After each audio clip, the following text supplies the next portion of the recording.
Le passage d'aujourd'hui est Marc 9, versets 14 à 24. Lisons ensemble. Lorsqu'ils furent arrivés près des disciples, ils virent autour d'eux une grande foule, et des scribes qui discutaient avec eux.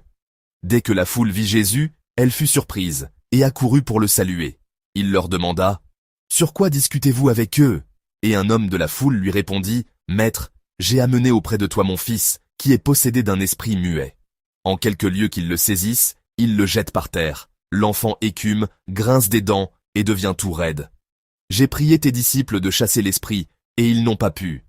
Race incrédule, leur dit Jésus, jusqu'à quand serai-je avec vous? Jusqu'à quand vous supporterai-je? Amenez-le-moi. On le lui amena. Et aussitôt que l'enfant vit Jésus, l'esprit l'agita avec violence. Il tomba par terre et se roulait en écumant. Jésus demanda au Père, combien y a-t-il de temps que cela lui arrive? Depuis son enfance, répondit-il. Et souvent l'esprit l'a jeté dans le feu et dans l'eau pour le faire périr. Mais, si tu peux quelque chose, viens à notre secours. Aie compassion de nous. Jésus lui dit, si tu peux, tout est possible à celui qui croit. Aussitôt le père de l'enfant s'écria, je crois, viens au secours de mon incrédulité. Amen. Je partagerai la parole sous le titre, viens au secours de mon incrédulité. Le passage d'aujourd'hui relate un événement qui s'est produit juste après la transfiguration de Jésus. L'événement qui a eu lieu immédiatement après que Jésus se soit transformé en une apparence très glorieuse n'est ni particulièrement beau ni particulièrement glorieux. Nous assistons à un incident qui montre crûment la réalité déchirante de la vie des gens. Jésus et 3 de ses disciples sont descendus de la montagne. Le verset 14 rapporte que les disciples restés en bas discutaient avec des scribes et qu'une grande foule observait la scène comme s'il s'agissait d'un spectacle. Au verset 15, cette foule aperçoit Jésus et se précipite vers lui. Ils l'interrogèrent sur le sujet de leur discussion. La raison de leur débat était le fils d'un homme possédé par un esprit qui le rendait muet.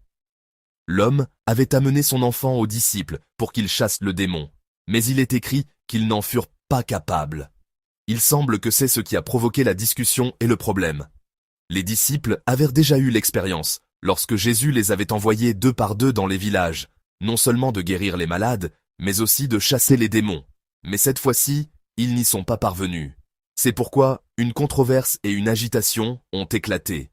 Cette histoire est commune aux évangiles synoptiques, c'est-à-dire Matthieu, Marc et Luc. Le déroulement général de l'histoire, l'échec des disciples et la guérison par Jésus est identique. Et ce qui est mis en évidence dans l'histoire est également le même. C'est la foi. La foi est soulignée dans le passage d'aujourd'hui. Le passage le plus identique est le verset 19. Lisons ensemble le verset 19. Race incrédule, leur dit Jésus, jusqu'à quand serai-je avec vous? Jusqu'à quand vous supporterai-je? Amenez-le-moi. Amen.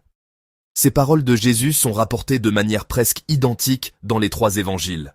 Jésus a réprimandé sévèrement ceux qui ne pouvaient pas chasser le démon en les qualifiant de génération incrédule. Et il se lamente. Race incrédule, leur dit Jésus, jusqu'à quand serai-je avec vous? Jusqu'à quand vous supporterai-je? Bien que ces paroles soient rapportées de manière presque identique, chaque évangile met l'accent sur des points légèrement différents. Jésus réprimande de la même manière la génération incrédule, mais la foi de qui il réprimande apparaît un peu différemment dans les 3 évangiles. Tout d'abord, Matthieu se concentre sur la foi des disciples. Il interprète la situation sous l'angle que les disciples n'ont pas pu guérir cet enfant par manque de foi. Luc, quant à lui, ne désigne la foi de personne en particulier. Il semble plutôt pointer du doigt l'atmosphère générale de cette génération, une situation inévitable où des événements d'une toute autre dimension que ceux sur la montagne de la Transfiguration devaient se produire en bas.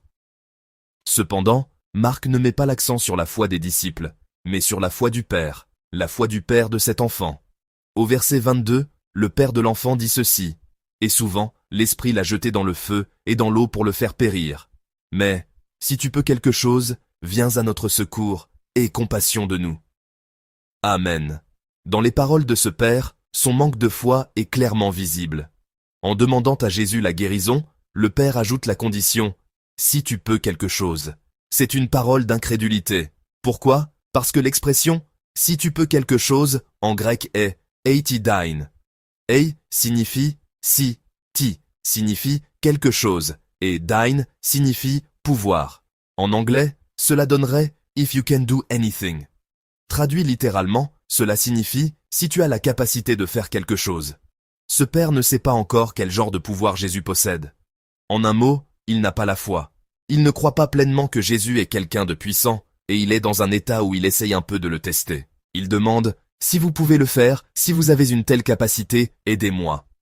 La demande de ce père se situe au niveau du pouvoir. Il cherche à savoir si Jésus peut ou ne peut pas. Cependant, en méditant sur l'évangile de Marc, nous avons déjà réfléchi à une histoire d'une toute autre dimension que celle du pouvoir. Cette histoire se trouve dans le récit de la guérison du lépreux que nous avons médité précédemment. Dans Marc 1, verset 40, un lépreux est venu à Jésus. Il s'est agenouillé et prosterné devant Jésus et a supplié en disant « Si tu le veux, tu peux me rendre pur ». Ici, ce n'est pas l'auxiliaire modal « pouvoir » qui est utilisé, mais « vouloir ». Le lépreux confesse « Si tu le veux, tu peux me rendre pur ». La guérison par Jésus n'est pas une question de pouvoir, de savoir s'il peut ou ne peut pas. Il n'y a rien que Jésus ne puisse faire, il peut tout faire. C'est sur cette prémisse de la foi que nous devons nous tenir. Ce n'est donc pas une dimension de pouvoir. Le problème du pouvoir ne se pose que parmi les disciples. Les disciples peuvent parfois chasser les démons et parfois non. Il y a des domaines où les humains peuvent et ne peuvent pas. Le domaine humain est donc le domaine du pouvoir. La demande « si vous pouvez, aidez-moi » appartient au domaine humain. Notre Seigneur Jésus n'est pas dans le domaine du pouvoir, mais dans le domaine du vouloir. La question est simplement de savoir s'il le veut ou non. Celui qui peut faire tout ce qu'il veut, c'est notre Seigneur. La foi doit commencer ici. La dimension du pouvoir, du savoir s'il peut ou non, est un état d'ignorance de qui est Jésus. On ne peut pas demander l'aide de Jésus sans savoir qui il est. La dimension de la foi que nous devons avoir est celle du vouloir de Jésus. Sur la prémisse que nous savons clairement qui est Jésus, c'est la confession. Si Jésus le veut, cela s'accomplira. S'il ne le veut pas, il ne nous le donne pas. Comme le cœur d'un parent qui ne confie pas d'objets dangereux à ses enfants, la prémisse de notre foi doit être que notre Seigneur ne nous donne pas quelque chose parce qu'il ne le veut pas.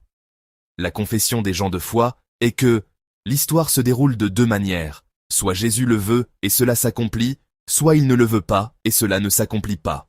Je prie au nom du Seigneur que vous deveniez des saints qui ne testent pas le Seigneur avec le pouvoir, mais qui cherchent la volonté du Seigneur avec le vouloir. C'est pourquoi Jésus, en entendant les mots « si tu peux », a sévèrement réprimandé le père de l'enfant. Lisons ensemble le verset 23. Jésus lui dit « Si tu peux, tout est possible à celui qui croit. » Amen. J'espère que nous garderons à cœur aujourd'hui ces paroles. Tout est possible à celui qui croit. Cette réprimande peut être dirigée contre le Père. Cependant, Jésus n'avait pas seulement l'intention de réprimander. La véritable intention derrière cette réprimande était « Viens vite à la foi ». Le cœur de Jésus était de l'inviter à ne pas rester à tester son pouvoir, mais à venir à la place où l'on sait qu'il est celui qui peut faire tout ce qu'il veut. Alors le Père s'écrie. Au verset 24, aussitôt le Père de l'enfant s'écria « Je crois, viens au secours de mon incrédulité. » Amen. Ce n'est qu'alors que le Père se qualifie pour recevoir l'aide de Jésus. Cette qualification n'est autre que la foi. L'homme qui testait s'il pouvait ou non confesse maintenant « Je crois » avec un cœur qui dit « Jésus, seul Jésus peut le faire ». Mais le cri qui suit est vraiment impressionnant, car après avoir confessé « Je crois », il demande « Viens au secours de mon incrédulité ». Je pense que la foi est peut-être ainsi. Elle ne signifie pas un état où l'on croit bien, un état de certitude sans le moindre doute. La foi, c'est reconnaître et confesser tel que nous sommes, des êtres si faibles que même pour croire, nous ne pouvons le faire si Jésus ne nous aide pas. Le point de départ de la foi est de confesser « Seigneur, sans ton aide, nous sommes si faibles que nous ne pouvons même pas avoir la foi ». Ainsi, la foi est de se renier complètement. La foi, c'est de confesser « Je suis une personne qui ne peut même pas croire » et de reconnaître pleinement Dieu. Notre vie est telle que nous ne pouvons croire que si Dieu nous aide même à avoir la foi. Chers frères et sœurs, je vous prie de quitter la position où vous testez le pouvoir. Je prie au nom du Seigneur que vous ayez la foi de chercher la volonté du Seigneur avec le vouloir. Dieu est celui qui peut simplement accomplir tout ce qu'il a projeté. Devant ce Dieu, priez et criez. Dieu, si tu le veux, je peux être guéri. Dieu, si tu le veux, ce problème peut être résolu. Et vivez une vie où vous recevez la réponse. Tout est possible à celui qui croit.